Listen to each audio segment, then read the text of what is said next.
Now I'm ready to speak to an alum of the University of Tennessee, Colonel Allen West. What is up with that, Colonel?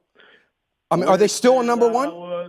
Are they still? Wish that I was on a rocky top down in the Tennessee Oh hills. man! Ain't no telephones Stop! on rocky Stop! top. Right? I've got listeners in Tennessee that are all out there just loving this.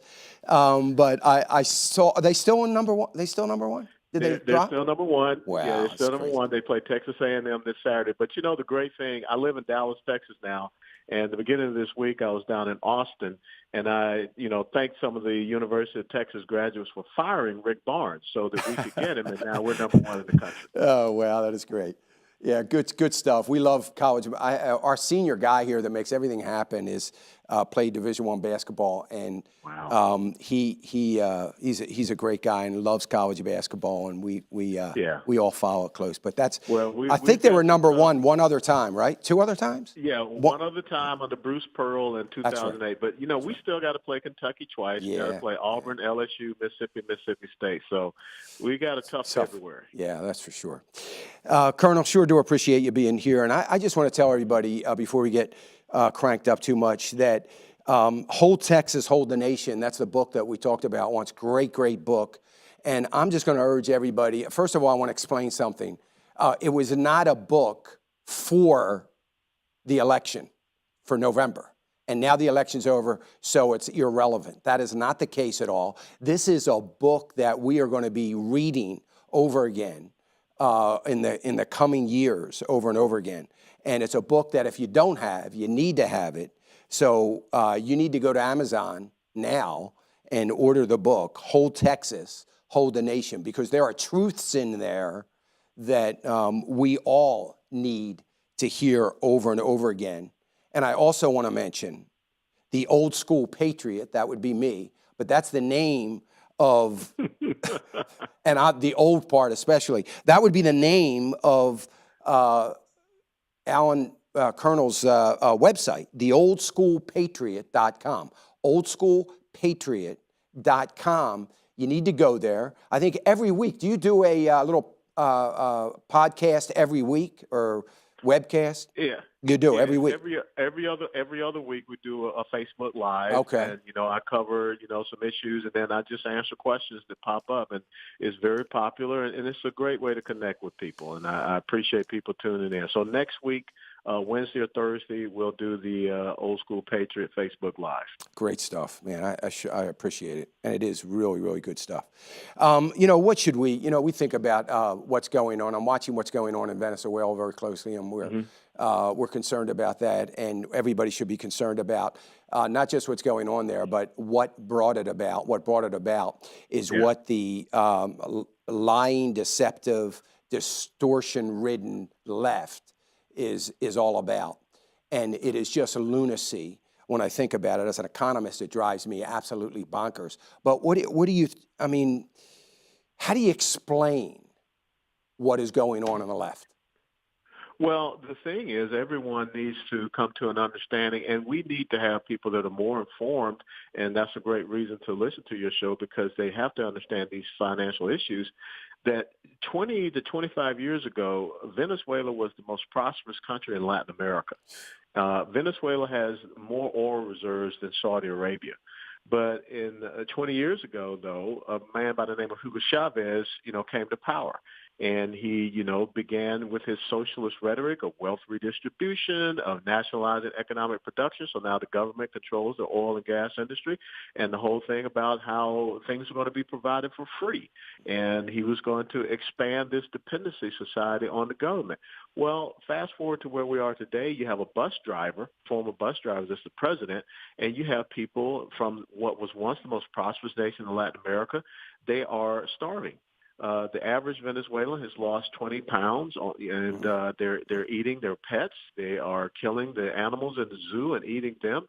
The electricity is spotty. Some people don't have running water. How did that happen? Because of socialist economic principles and policies.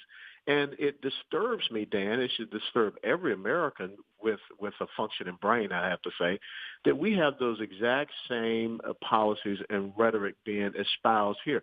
Just go back and listen to Kamala Harris's presidential candidacy speech from last weekend, Ah, and play it side by side with Hugo Chavez. There's no difference. I mm. mean, we've been down this path. I mean, we had 8 years of Barack Obama. Look what happened to this country economically. Look at what happened to Venezuela. Look at what happened anywhere. Socialist economic theories have been implemented in those countries. And this is what you get. Well, and the worst part about it is, we're not hearing anything out of the lying media. We're not hearing anything coming Oh, out of of course not. that other than Of distortions. course. They're not even talking about, the left's not even talking about Venezuela. They don't care about the No.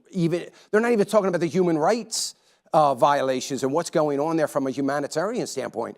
I mean, I just find it's amazing how they just avoid it and ignore it. And now I see, and then Pelosi comes out yesterday and says, well, if you come across the border as an illegal seeking asylum, that's perfectly okay. And you're welcome.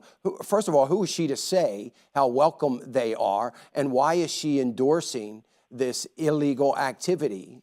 And certainly, I mean, just on and on it goes. It just never stops.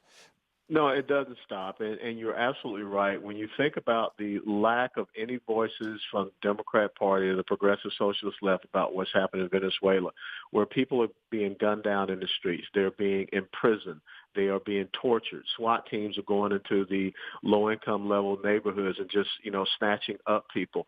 But you don't hear anyone crying out about that. As a matter of fact, the young freshman Democrat representative from Minnesota, Ilhan Omar, she actually said that this was a staged coup by the United States of America. So here's a Democrat congresswoman that sits on the Foreign Affairs Committee in the House that's aligning herself with Russia, with Iran, with Cuba, with Turkey, and Hezbollah in supporting the Maduro regime. But you don't hear anything about that because for them, they will never denounce socialist economic policies and a socialist dictatorship. Maduro is now extracting, gold reserves from the country. A Russian 777 flew in, and the reports it took out billions of dollars in gold reserves from the country. This is what they do. They concentrate wealth in the higher levels. And as far as Ms. Pelosi, I don't think she's ever been to the border, Dan. I think that's something we should look at. The Speaker of the House, the person that's third in line to the presidency, has never been to the border to get an on-the-ground report. So she has no credibility to talk about this issue. Yeah, amen. And one of the things that back to Venezuela again is if he took a loan, Maduro took a loan from Russia to try to stay afloat. Russia cuts a deal, good deal for Russia. Nobody's talking about this. Good deal, that if they don't pay the loan back, he gets 49% of Citgo, which, by the way, operates 3 refineries here in the United States, employs 10,000 Americans. He's going to get 49% of it. And I'm certain he's not going to do a whole, he's hoping they don't pay back. Maybe and I think the movement in the gold, as you indicated, was strictly for Maduro's safekeeping so that when he flees the country, he's going to have something. But it is absolutely amazing that is going on and nobody's even talking about. We could have Russia basically not having controlling interests, but having a huge interest in 3 of our refineries. Amazing. And that is another important point because the way that you undermine Russia's economy is to undermine their oil and natural gas export abilities. So I think that one of the things that should be on the table, as John Bolton, the National Security Advisor, talked about in his briefing, all options on the table, is a blockade to, prevent any type of Russian or Cuban or any other vessels coming in and doing anything to support Nicolas Maduro. Yeah. And maybe with the Organization of American States, we can look at implementing some type of no-fly zone over Venezuela to prevent Russian aircraft such as that coming in. And who knows, there could be Iranian aircraft because there have been direct flights from Tehran to Caracas previously, and they could be bringing in Iranian agents. We know that there's an estimation of 15 to 20,000 Cuban agents on the ground. So this is a very precarious situation, and we still have that thing called the Monroe Doctrine. that is in place to keep foreign powers from having influence in our hemisphere. And I think that that is another approach that we should look at. Nicolas Maduro has to go. We cannot have this type of activity happening, 3 hours away from Miami if you take a flight. Well, I'll tell you something. For the countries that hate America, that beach is one of the most just incredible shorelines that these countries would love to have a piece of. And it is very, very scary, and I think they're going to work hard. China, Russia, Cuba, and as you say, Iran and other rogue nations, so to speak, are going to be after that shoreline. And we've got to, I love the idea of what you've said about the blockade, and they're the kinds of things we got to be thinking about. Colonel, we're out of time. I just want to tell everybody, Hold Texas, Hold the Nation. Please don't forget, folks, get that book.